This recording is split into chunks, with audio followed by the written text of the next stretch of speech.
सभी सुनने वालों को मेरा सादर प्रणाम। अष्टदशो अध्याय। नारायणं नमस्कृत्य नरं चैव नरोत्तमं देवीं सरस्वतीं व्यासं ततो जयमुदीरयेत।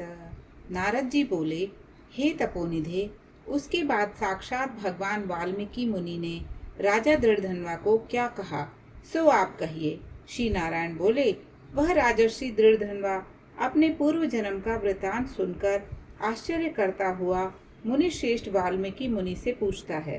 दृढ़धनवा बोला, हे ब्राह्मण, आपके नवीन नवीन सुंदर अमृत के समान वचनों को बारंबार पान कर भी मैं तृप्त नहीं हुआ, इसलिए पुनः उसके बाद का वृतांत कहिए। वाल्मीकि मुनि बोले, हे जगती पते, इस प्रकार उस ब्राह्मण के विलाप करते समय गर्जना से दशों दिशाओं को गुंजित करता हुआ असमय में होने वाला मेघ आया।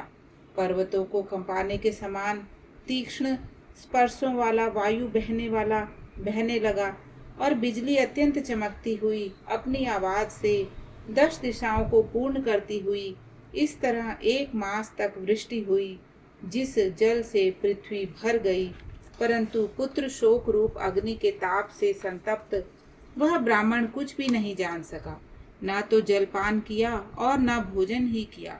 केवल हे पुत्र, इस प्रकार कहकर विलाप करते हुए ब्राह्मण का उस समय जो मास व्यतीत हुआ वह श्री कृष्ण चंद्र का प्रिय पुरुषोत्तम मास था।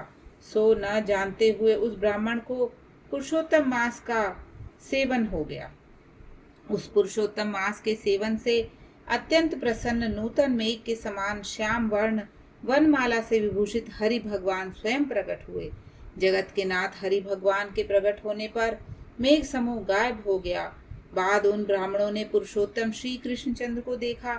दर्शन होने के साथ ही गोद में लिए हुए पुत्र के शरीर को जमीन पर रखकर स्त्री सहित ब्राह्मण श्री कृष्ण भगवान को दंडवत नमस्कार करता हुआ हाथ जोड़कर श्री कृष्ण भगवान के सामने खड़ा होकर श्री कृष्ण भगवान ही हमारे रक्षक हों ऐसा विचार करता हुआ भगवान भी पुरुषोत्तम की सेवा से प्रसन्न हो अमृत की वृष्टि करने वाले अत्यंत मधुर वाणी से बोले, श्री हरि, भो सुदेव, तुम धन्य हो।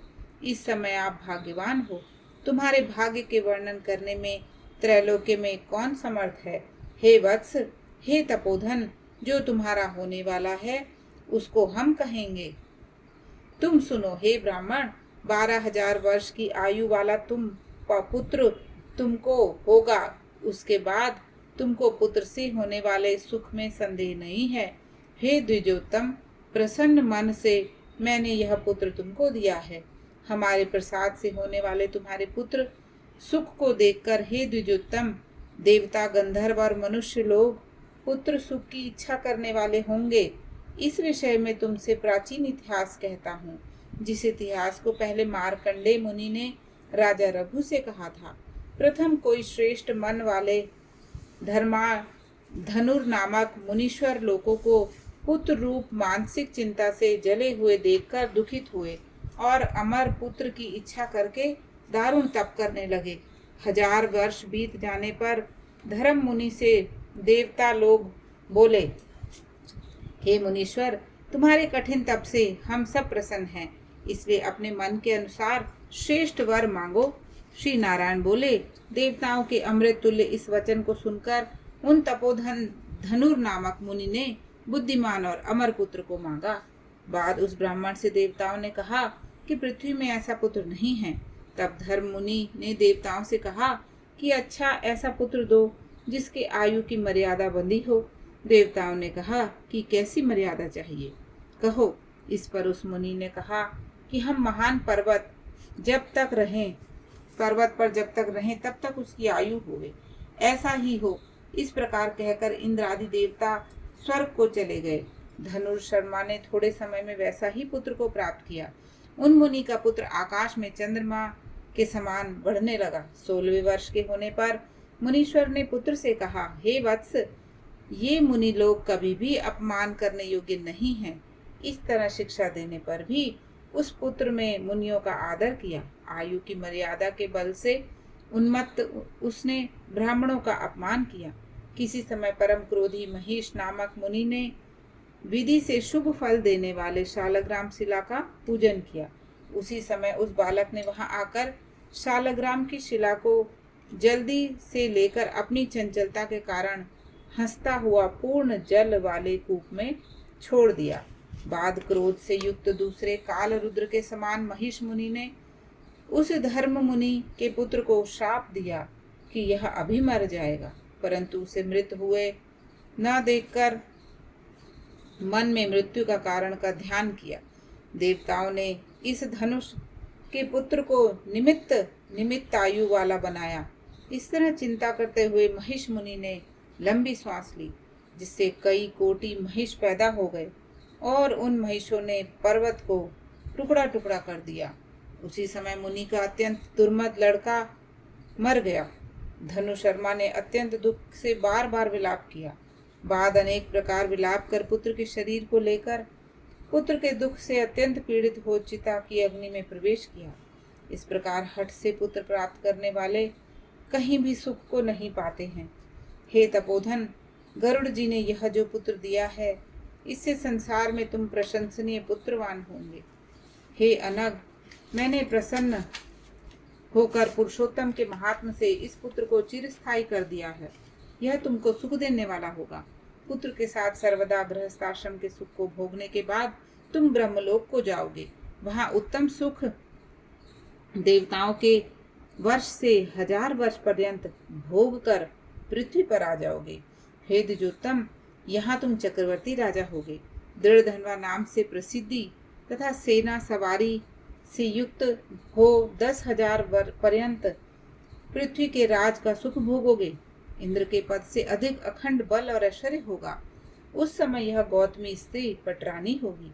नित्य पति सेवा में तत्पर और गुण सुंदरी नाम वाली होगी। राजनीति विशारद तुमको 4 पुत्र होंगे और सुंदर मुख वाली महाभागा सुशीला नाम की कन्या होगी। हे महाभाग, सुरों और असुरों को दुर्लभ संसार के सुखों को भोग कर इस पृथ्वी में हमने सब कुछ किया, अब कुछ कर्तव्य नहीं। इस तरह अज्ञान से मोहित होकर अत्यंत दुस्तर संसार के विषयों से खिंचे हुए मन वाले तुम संसार रूपी समुद्र के पार करने वाले विष्णु भगवान को जब भूल जाओगे, तब हे विप्र, उस समय वन में यह तुम्हारा पुत्र शुक पक्षी होकर वट वृक्ष के ऊपर बैठकर वैराग्य पैदा करने वाले श्लोक को बार बार पढ़ता हुआ तुमको इस प्रकार बोध कराएगा। शुक पक्षी के वचन को सुनकर दुखित मन होकर घर आओगे। बाद संसार के विषय सुखों को छोड़कर चिंता रूपी समुद्र में मग्न हे भूसुर तुमको वाल्मीकि मुनि आकर ज्ञान कराएंगे। उसके वचन से निसंदेह ही शरीर को छोड़कर हरि भगवान के पद को दोनों स्त्री पुरुष तुम जाओगे, जो कि पद आवागमन से रहित कहा गया है। इस प्रकार महाविष्णु के कहने पर वह ब्राह्मण बालक उठ खड़ा हुआ। वे दोनों स्त्री पुरुष ब्राह्मण पुत्र को उठा देखकर अत्यंत आनंदित हो गए। सब देवता लोग भी संतुष्ट होकर पुष्पों की वर्षा करने लगे। शुकदेव ने भी श्री हरि को और माता पिता को प्रणाम किया। उस ब्राह्मण को पुत्र के साथ देखकर गरुड़ जी भी अत्यंत प्रसन्न हुए। उस समय चकित होकर ब्राह्मण ने श्री हरि भगवान को नमस्कार किया और हाथ जोड़कर जगदीश्वर से बोला, हृदय में होने वाले संदेह को दूर करने के लिए हर्ष के कारण गदगद वचन से बोला, हे हरे, मैंने 4000 वर्ष पर्यंत लगातार अत्यंत दुष्कर तप किया। उस समय मेरे को आपने वहां आकर जो कठोर वचन कहा कि हे वत्स, हमने अच्छी तरह देखा है, इस समय तुमको निश्चय पुत्र नहीं है। हे हरे, उस समय वचन का उल्लंघन कर मेरे मृत पुत्र को जीवित करने का कारण क्या है, सो आप कहिए। इति श्री बृहद नारदीय पुराणे पुरुषोत्तम मास महात्म्ये श्री नारायण नारद संवादे सुदेव पुत्र जीवनम नामाष्टदशो अध्यायः।